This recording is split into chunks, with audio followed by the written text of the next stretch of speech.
స్తుతి గోత్రపు సింహమా యేసయ్యా నా ఆత్మీయ ప్రగతి నీ స్వాధీనమా యూదా స్తుతి గోత్రపు సింహమా యేసయ్యా నా ఆత్మీయ ప్రగతి నీ స్వాధీనమా నీవే కదా నా ఆరాధన ఆరాధన స్తుతి ఆరాధన ఆరాధన స్తుతి ఆరాధన నీవే కదా నా ఆరాధన ఆరాధన స్తుతి ఆరాధన ఆరాధన స్తుతి ఆరాధన. పిల్లారా, ప్రభువైన యేసుక్రీస్తు నామములో మీ అందరికీ నా హృదయపూర్వక వందనాలు తెలియజేస్తున్నాము. మరలా దేవుని వాక్యాన్ని చెప్పడానికి దేవుడిచ్చిన మంచి అవకాశాన్ని బట్టి ప్రభు నామాన్ని ఘనపరుచుకుందాం. మరి పరిశుద్ధ గ్రంథము నుంచి ఒక వాక్యాన్ని చదువుకుందాం. 1వ పేతురు రాసిన పత్రిక 5వ అధ్యాయము 8వ వచనం చదువుకుందాం. నిబ్బరమైన బుద్ధి గలవారే మెలకువగా ఉండుడి. మీ విరోధైన అపవాది గద్దించు సింహము వలె ఎవరిని మృంగుదుమా అని వెతుకుచూ తిరుగుచున్నాడు. ప్రార్థన చేసుకుందాం. స్తుతులకు పాత్రుడా, స్తోత్రార్హుడా, గొప్పదేవా, ఆశ్చర్యకరుడ, ఆలోచనకర్త, బలవంతుడైన ప్రభువా, నీ వాక్యాన్ని ధ్యానిస్తుండగా నాతో మాతో అందరితో మాట్లాడమని మీ కృపను విస్తరింపచేయమని ప్రార్థన చేస్తున్నాను. ఇర్మియా నోట నీ మాట ఉంచావని నేను చదువుకున్నాం. ఈరోజు నా నోట నీ మాట ఉంచమని ప్రార్థన చేస్తున్నాను. ఎవరైతే అయా ఈ టీవీ ప్రోగ్రాం ద్వారా వాక్యాన్ని వింటున్నారు వారందరినీ దీవించండి, ఆశీర్వదించమని యేసయ్య అతి శ్రేష్ఠ నామంలో ప్రార్థిస్తున్నాము తండ్రి, ఆమేన్. పిల్లారా, ఈ యొక్క పేతురు రాసిన మొదటి పత్రికలో చక్కని మాటను జ్ఞాపకం చేస్తూ ఉన్నాడు. నిబ్బరమైన బుద్ధి గలవారమై మెలకువగా ఉండుడి. మీ విరోధైన అపవాది గర్జించు సింహము వలె ఎవరిని మృంగుదుమా అని వాడు వెతుకుతూ తిరుగుతూ ఉన్నాడు. కనుక దేవుడు నమ్ముకున్న మనకు ఒక విరోధి ఉన్నాడు. వాడి పేరు అపవాది. వాడు క్రీస్తు విరోధి. క్రీస్తు నమ్ముకున్న మనకు కూడా విరోధి. కనుక మన విరోధి లేక నీ విరోధి అయిన అపవాది గద్దించు సింహము వలె ఎవరిని మృంగుదుమానని వాడు వెతుకుచూ తిరుగుచూ ఉన్నాడు. కనుక ఈ సింహమును గురించి అది కొన్ని మాటలు జ్ఞాపకం చేసుకున్నాం. సహజంగా మా తండ్రి గారు ఈ మాటలను అనేక సందర్భాల్లో బోధిస్తూ ఉండేవారు. అలాగే మా సహోదరుడు షారోన్ చక్రవర్తి అయ్య గారు కూడా ఈ మాటలు ఆయా సందర్భాల్లో మాకు బోధిస్తూ ఉండేవారు. కనుక ఆ మాటలను మరలా ఈ టీవీ ద్వారా జ్ఞాపకం చేసుకుందాం. కనుక కొన్ని సింహాలు మంచి నిన్ను తెలియచేస్తాను, జాగ్రత్తగా ఉన్న. మొదటిగా అరణ్య సింహము. ఈ అరణ్య సింహము అది అరణ్యములో ఉంటుంది లేక అడవిలో ఉంటుంది. అడవికి రాజు సింహం అన్నాడు. అడవిలో చాలా క్రూర మృగాలు ఉండవచ్చు, కానీ వాటన్నిటికీ రాజు సింహము. ఇది అడవిలో మాత్రమే ఉంటుంది. ఒక్కోసారి ప్రభుత్వం వారు దాన్ని బంధించి అది జూలో పెడతారు, సర్కస్లో పెడతారు, కానీ ఇది అడవికి రాజు లేక అరణ్యములో ఉండే సింహం, అరణ్య సింహం అన్నారు. ఇది అందరికీ తెలుసు. రెండవది గ్రామ సింహము. ఏమిటి గ్రామ సింహము? చాలా ఊర్లకు మనం వెళ్తూ ఉంటాం. ఏ ఊరికి వెళ్ళినా, ఏ బజారుకి వెళ్ళినా మొదటిగా మన పలకరించేది సింహం. గ్రామసింహం అనగా కుక్క. కుక్కకు మరొక పేరు గ్రామసింహము. అపోస్తలుడైన పౌలు ఫిలిప్పీయులకు రాసిన పత్రిక 3వ అధ్యాయము 2వ వచనములో చక్కని మాటను జ్ఞాపకం చేస్తూ ఉన్నాడు. కుక్కల విషయమే జాగ్రత్తగా ఉండుడి, దుష్టులైన పనివారి విషయమే జాగ్రత్తగా ఉండుడి. కుక్కల విషయమే జాగ్రత్తగా ఉండడం అంటే, మేము ఆయా సందర్భాల్లో మీటింగ్కి వెళ్ళి వస్తూ ఉంటే కుక్కలు ఎగబడతా ఉంటాయి. రాత్రుల్లో ఆ రోడ్ల మీద స్వయం విహారం చేస్తూ ఉంటుంది. అది ఎవరికి భయపడవు. వాటిని భయపెట్టాలంటే ఒక కర్ర ఉండాలి, అప్పుడు అది భయపడుతూ ఉంటాయి. ఇక్కడ కుక్కల విషయమే జాగ్రత్తగా ఉండమంటే ఎవరి కుక్కలు? దుష్టులైన పనివారు. ఈ లోకంలో అనేక పనులు చేసేవారు ఉన్నారు. అందులో ఎవరైతే దుష్టత్వాన్ని కలిగి ఉంటారో, ఎవరైతే దుష్టత్వంతో పనిచేస్తారో వారు కుక్కలతో పోల్చారు. చాలా గ్రామాల్లో ఈ దుష్టులు మనకు కనబడుతూ ఉంటారు. కనుక కుక్కల విషయమే, దుష్టుల విషయమే మనం జాగ్రత్తగా ఉండాలి. కనుక 2వ సింహము గ్రామసింహము. ఈ సింహాల విషయమే మనం జాగ్రత్తగా ఉండాలి. లేకపోతే అవి కరిసాయనుకోండి, మరి బొడ్డు చుట్టూ 14 ఇంజక్షన్లు ఇచ్చేవారు మా చిన్నతనంలో. దానివల్ల చాలా ప్రమాదకరమైన వ్యాధులు మనకు సోకుతాయి. కనుక మొదటి సింహము అరణ్య సింహము, 2వ సింహము గ్రామసింహము, ఇక్కడ 3వ సింహము మనకు కనబడుతూ ఉంది. ఇది గద్దించే సింహం అన్నారు. ఇలా సింహాన్ని వేటాడాలి అంటే ఆ సింహము వేటగాడు ఎలా ఉండాలంటే సింహము గుండి గలవాడై ఉండాలి. సింహాన్ని ఏదో చాటుగా మాటుగా వేటాడలేరు, కానీ దాని ఎదురు నిలబడి దానితో వారు ఎదిరించేవాడు, పోరాడేవాడు కావాలి. సహజంగా వేటగాళ్ళు ఈ సింహాన్ని ఎదిరించడానికి లేక వేటాడడానికి కొన్ని గన్స్ యూజ్ చేస్తారు. అందులో డబల్ బ్యారర్ గన్. ఇది 2 తూటాలు కలిగిన గన్. ఇది ఈ గన్నులో 2 తూటాలు ఉంటాయి. ఒక తూట ఫెయిల్ అయినా, ఒకవేళ ఒక తూటకి అది పడకపోతే వెంటనే 2వ తూట ఉపయోగించాలి. అలాగా ఈ గద్దించి సింహం అనే పేరు ఎవరికి ఉందంటే అపవాదికి. అపవాదికి ఇంకో పేరు ఏమిటంటే గద్దించే సింహము.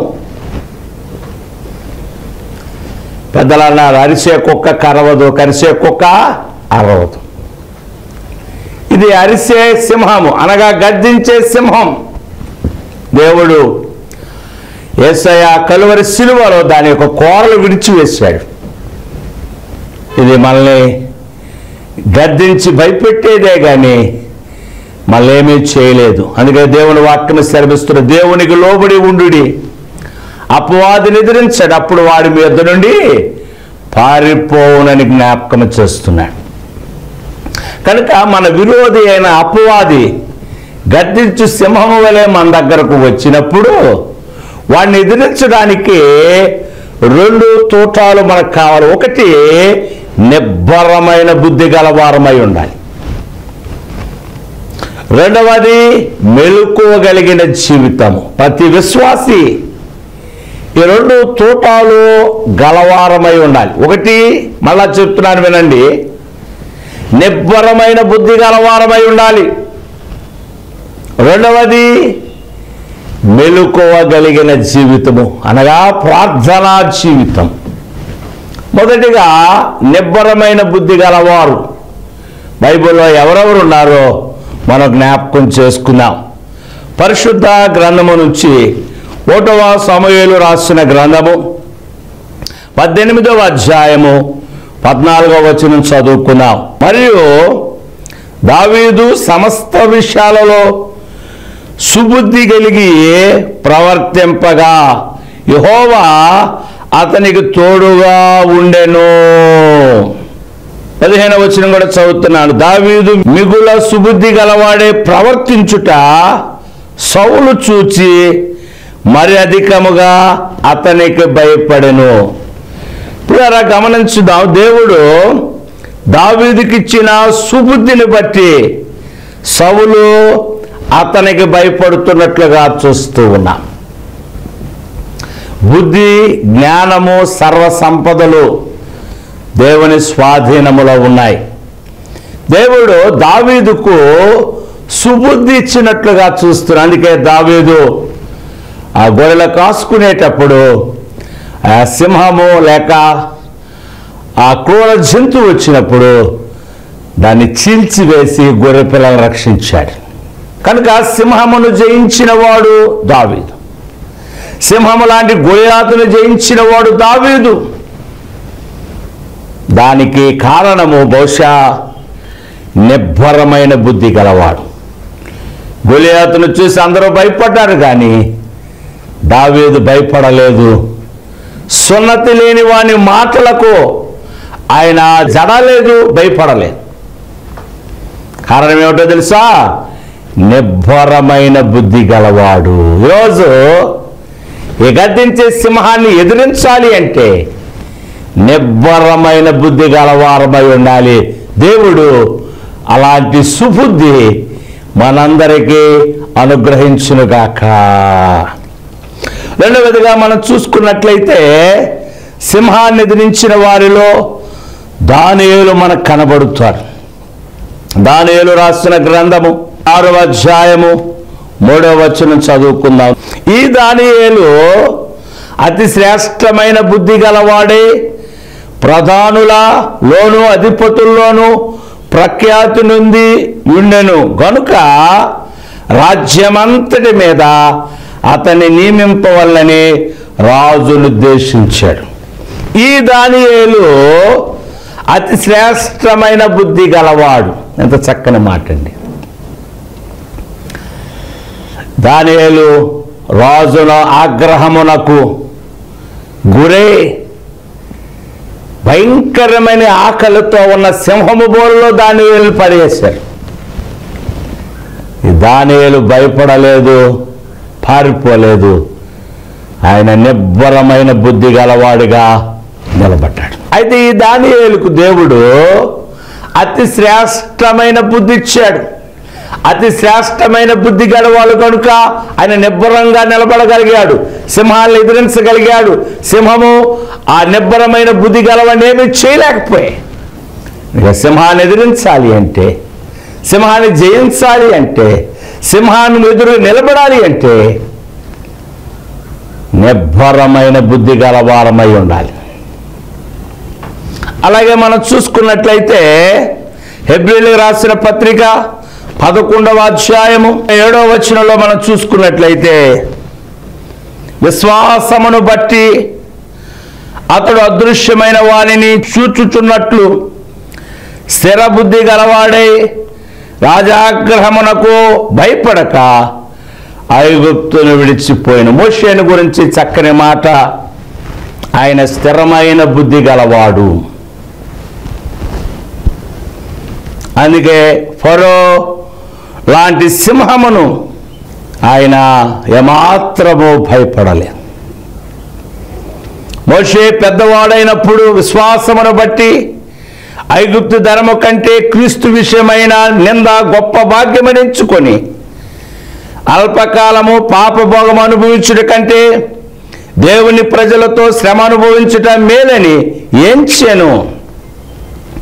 ఫరో కుమార్తె యొక్క కుమారుడని అనిపించుకున్నటకు ఒప్పుకొనలేదు. ఏలయనగా అతడు ప్రతిఫలముగా కలగబో బహుమానమందు దృష్టి ఉంచెను. కనుక రాజు కుమారుడుగా ఉండడానికి ఆయన ఇష్టపడలేదు, కానీ దేవుని సేవకుడుగా ఉండడానికి ఆ ఫరో లాంటి సింహాన్ని ఎదిరించడానికి కావలసిన స్థిరమైన బుద్ధి గలవాడు. కనుక దావీదు సుబుద్ధి గలవాడు కనుక సింహాన్ని ఎదిరించగలిగాడు, జయించగలిగాడు. దానియేలు అతి శ్రేష్టమైన బుద్ధి గలవాడు కనుక సింహము నోరును మూయగలిగినవాడు. మోషే స్థిరమైన బుద్ధి గలవాడు. ఈ బుద్ధి నీకు నాకు కూడా కావాలి. ఓ తండ్రికి 2 కుమారులు ఉన్నాడు. బహుశా ఒకడు బుద్ధి గలవాడు, ఇంకొకడు బుద్ధి లేడు. బుద్ధి లేనివాడు చిన్నవాడు తన ఆస్తిని అంతా తీసుకొని దూర ప్రయాణం వెళ్ళి దుర్వ్యాపారం చేసి సమస్తమును పోగొట్టుకున్నాడు. చివరికి ఎంతకంటే తినడానికి కూడా ఏమీ లేనివాడైపోయాడు. అక్కడ బైబిల్లో చక్కని మాట రాయబడింది, వాడికి బుద్ధి వచ్చినప్పుడు తండ్రి ఇంటికి తిరిగి వచ్చాడు. కనుక బుద్ధి లేని పనులు ఎన్నో మనం చేస్తూ ఉంటాం. మనకి బుద్ధి రావాలి అంటే మరి ఎన్నో బాధలు, సమస్యలు, ఇరుకులు, ఇబ్బందులు రావాలి.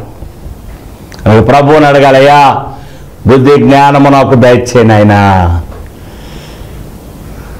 దేవుడిస్తాడు, తప్పకుండా సహాయం చేస్తాడు. కనుక పిల్లారా గమనించుదాం,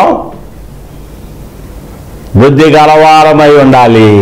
చాలామందికి బుద్ధి ఉంటుంది కానీ దానికి స్వస్థత ఉండదు. చాలామంది కాళ్ళకు స్వస్థత, చేతులకు స్వస్థత, శరీరంలో అనేక ఆ నొప్పులకు స్వస్థత కోరుకుంటారు కానీ బుద్ధికి స్వస్థత ఎవరు కోరు. బుద్ధి స్వస్థ బుద్ధి గలవారమై ఉండాలని వాక్యము సెలవిస్తున్నది. బుద్ధి లేనివాడు మరి కోతి కన్నా పాడు. కోతే పాడంటే ఆ బుద్ధి లేనివాడు ఇంకా పాడే. కనుక అప్పుడు బుద్ధి కావాలి. నన్ను అడుగుము నేను ఇస్తాను, అడుగుడి మీకు ఇవ్వబడును, వెతకుడి మీకు దొరుకుడు, తట్టుడి మీకు. ఈరోజు మనం ఏమైనా ప్రార్థన చేయా, దావీదుకి ఇచ్చిన అతి శ్రేష్టమైన బుద్ధి, దావీదుకి ఇచ్చిన సుబుద్ధి నాకు దయచేయను ఆయన. దానియేలుకి ఇచ్చిన అతి శ్రేష్టమైన బుద్ధి నాకు దయచేయను ఆయన. మోషేకి ఇచ్చిన స్థిరమైన బుద్ధి నాకు దయచేయమని ప్రార్థన చేయాలి. కనుక బుద్ధి గలవారమై ఈ గద్దించు సింహాన్ని మనము ఎదిరించాలని దేవుని వాక్యము సెలవిస్తూ ఉన్నది. ఎందుకంటే అపవాది తన సమయం కొంచెమని వాడు బయలుదేరి జనములను నాశనము చేస్తున్నాడు. చూడండి, ఇర్మియా రాసిన గ్రంథము 4వ అధ్యాయం 7వ వచనంలో మనం చూసుకున్నట్లయితే, పొదలో నుండి సింహము బయలుదేరి ఉన్నది, పొదలో నుండి సింహము బయలుదేరి ఉన్నది, జనముల వినాశకుడు అతడు ప్రయాణమై తన నివాసమును విడిచి ఉన్నాడు. నీ పట్టణములు పాడే నిర్జయముగా నుండును. ఇందుకే గోని పట్టు కట్టుకునుడి, రోదన చేయుడి, కేకలు వేయుడి. యెహోవా కోపాగ్ని మన మీదకి రాకుండా మానిపోలేదని వాక్యము సెలవిస్తున్నది. కనుక పొదల్లో నుండి, జనములో నుండి అపవాది గర్జించు సింహము వలె వాడు బయలుదేరాడు. ఇది చేసే పని ఏమిటో తెలుసా? జనముల వినాశకుడు, జనములను నాశనము చేసేవాడు. కుటుంబాలను, పట్టణాలను నిర్జనముగా చేసేవాడు. వాడు ఆల్రెడీ బయలుదేరాడు, ప్రయాణమయ్యాడు. నిన్ను, నీ కుటుంబాన్ని, నన్ను, నా కుటుంబాన్ని, మన సంఘాలను, మన సమాజాలను పాడు చేయడానికి వాడు బయలుదేరి తన పని తాను చేస్తూ ఉన్నాడు. ఇలాంటి రోజుల్లో నీకు నాకు కావలసినది నిబ్బరమైన బుద్ధి గలవారమై ఉండాలి. ప్రభువుని అడగాలి, అయ్యా మా సంఘానికి, కుటుంబానికి, నా సేవకునికి, నాకు బుద్ధి దయచేయమని ప్రార్థన చేయాలి. బుద్ధి కలిగిన సంఘము. యేసు ప్రభువుని ఎదుర్కోవడానికి 10 మంది కన్యకలు బయలుదేరారు. అందులో కొందరు బుద్ధి గలవారు, మరి కొందరు బుద్ధి లేనివారు. బుద్ధి గలవారు వారు తమ సిద్ధులో నూనె తెచ్చుకొని పెండ్లి కుమారుని ఎదుర్కొని ప్రభుతో కూడా వెళ్ళిపోయారు. కనుక బుద్ధి గలవారమై ఉండాలి. అలాంటిది ఎలాంటి బుద్ధి కావాలి? నిబ్బరమైన బుద్ధి గలవారమై అపవాదిని ఎదిరించడానికి మనం సిద్ధంగా ఉండాలి. ఎదిరించకపోతే వాడు మన కుటుంబాలను పాడు చేస్తాడు, మన సంఘాలను పాడు చేస్తాడు. కనుక మనము జాగ్రత్త కలిగి ఉండాలి. కనుక ఒకటి నిబ్బరమైన బుద్ధి, రెండవది మెలకువ కలిగిన జీవితం, అనగా ప్రార్థనా జీవితం. మీరు శోధనలో ప్రవేశించకుండా ఉండునట్లు మెలకువగా ఉండి ప్రార్థన చేయాలి. వ్యక్తిగత ప్రార్థన, కుటుంబ ప్రార్థన, సంఘ ప్రార్థన మనకు చాలా అవసరము. ప్రార్థన మన కుటుంబాలకు అది కంచిగా తోడుగా ఉంటుంది. ఇలాంటి దురాత్మలను రానివ్వకుండా చూస్తుంది. ప్రభు అడుగుతున్నాడు, నా కుమారుడైన యోబు నువ్వు చూసావా?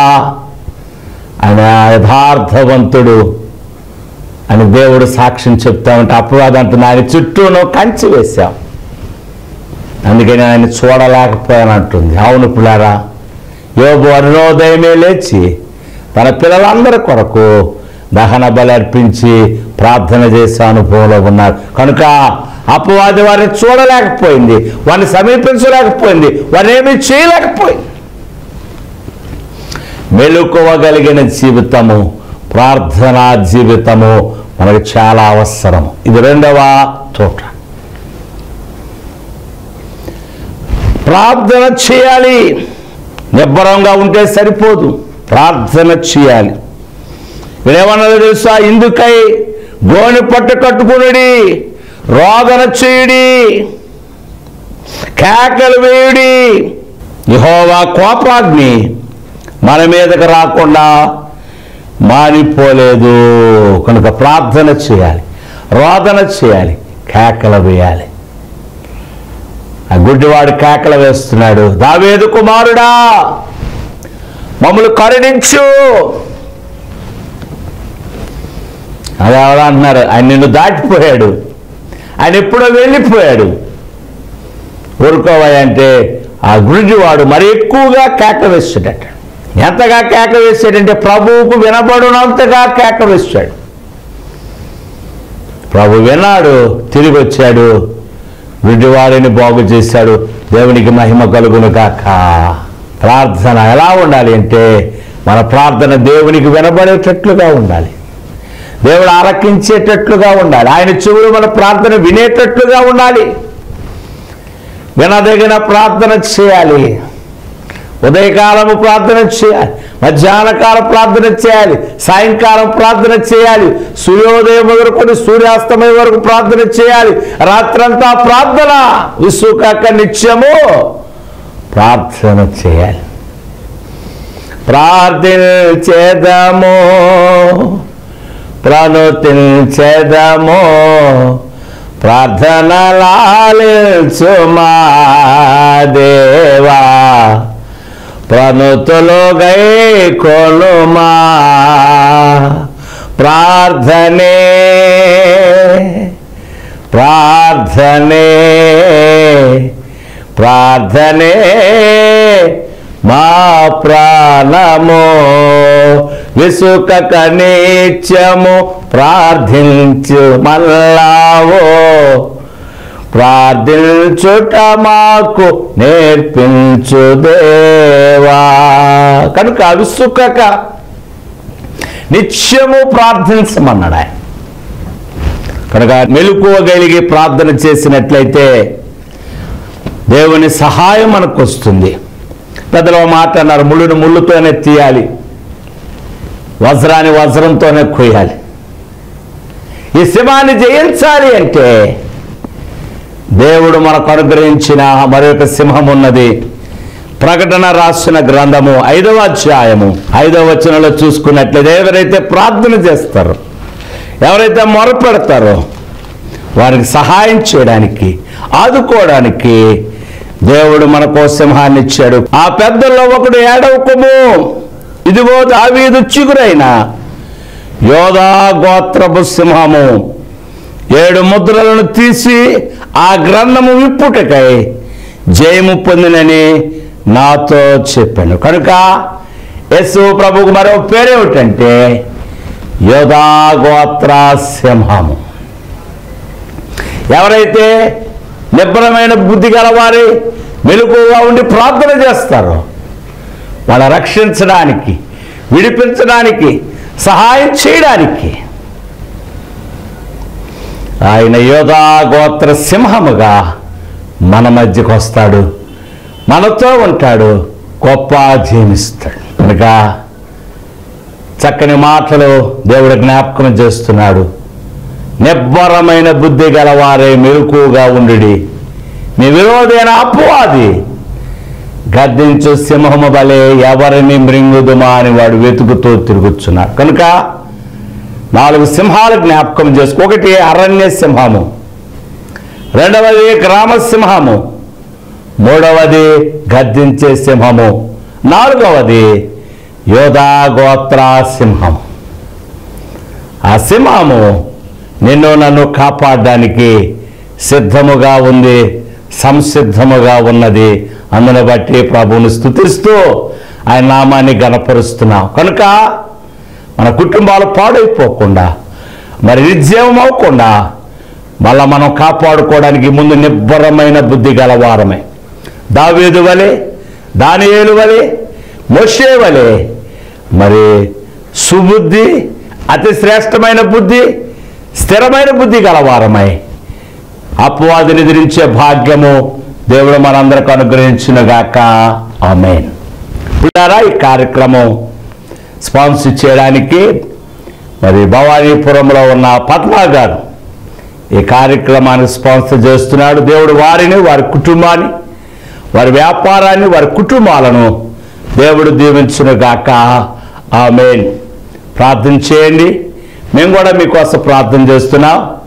మరి మా ఫోన్ నెంబర్లు ఉన్నాయి, మరి మనం కాంటాక్ట్ చేయవచ్చు. మీ ప్రార్థన అవసరతలు మాకు తెలియచేయవచ్చు. మీకోసం మేము ప్రార్థన చేస్తాం. చిన్న ప్రార్థన చేసుకున్న సుధరవపాత్రుడా, స్తుత్రార్హుడా, గొప్ప దేవా, అయ్యా, ఈ ప్రార్థన టీవీ ద్వారా ప్రకటించబడుతున్న ఈ ప్రత్యేకమైన వాక్యమును మీరు దీవించండి, ఆశీర్వదించండి. మీ విరోధైన అపవాది గద్దించు సింహము వలె ఎవరిని మృంగుదుమా? ఆదాము దగ్గర నుంచి క్రీస్తు వరకు వాడు వెతుకుతూ తిరుగుతూ ఉన్నాడు. వాడిని ఎదిరించాలి అంటే నిబ్బరమైన బుద్ధి గల వారమై ఉండాలని దావీదుకు నువ్వు బుద్ధి ఇచ్చావు నాయన, సుబుద్ధి ఇచ్చావు, నీకు వందనాలు. దానియేలుకు అతి శ్రేష్టమైన బుద్ధి ఇచ్చావు, నీకు వందనాలు. మోషేకు స్థిరమైన బుద్ధి ఇచ్చావు, మాకు కూడా అలాంటి బుద్ధి దయచేయమని ప్రార్థన చేస్తున్నా. నిబ్బరమైన బుద్ధి గల వారమే, ప్రార్థించే వారముగా, మెలకువగా ఉండేవారముగా, నీ సహాయాన్ని కోరుకునే వారంగా ఉండడానికి సహాయాన్ని తెచ్చేయండి. ఎవరైతే ప్రార్థిస్తారో, మెలకువగా ఉంటారో, యోధా గోత్ర సింహముగా వచ్చి కాపాడే దేవుడవు. అందును బట్టి నేను స్తుతిస్తూ గణపరుస్తున్నాం. టీవీ ద్వారా వింటున్నా ఈ మాటలను మీరు దీవించి ఆశీర్వదించమని యేసయ్య అతి శ్రేష్ఠ నామములో ప్రార్థిస్తున్నాము తండ్రి. ఆమేన్. మన ప్రభువైన యేసుక్రీస్తు కృప, దేవుని సహాయము, పరిశుద్ధాత్మతోడు మనందరికి తోడుగా ఉండి నడిపించునుగాక. ఆమేన్. మరణాత. మీ అందరికీ నా ప్రత్యేకమైన వందనాలు. దేవుడు మిమ్మల్ని దీవించునుగాక, దేవుడు మిమ్మల్ని ఆశీర్వదించునుగాక, దేవుడు మిమ్మల్ని రక్షించునుగాక. ఈ గద్దించి సింహము నుంచి మనలందరినీ కాపాడు. యోధా గోత్రమునకు ప్రత్యేకమైన వందనాలు కలుగునుగాక. ఆమేన్.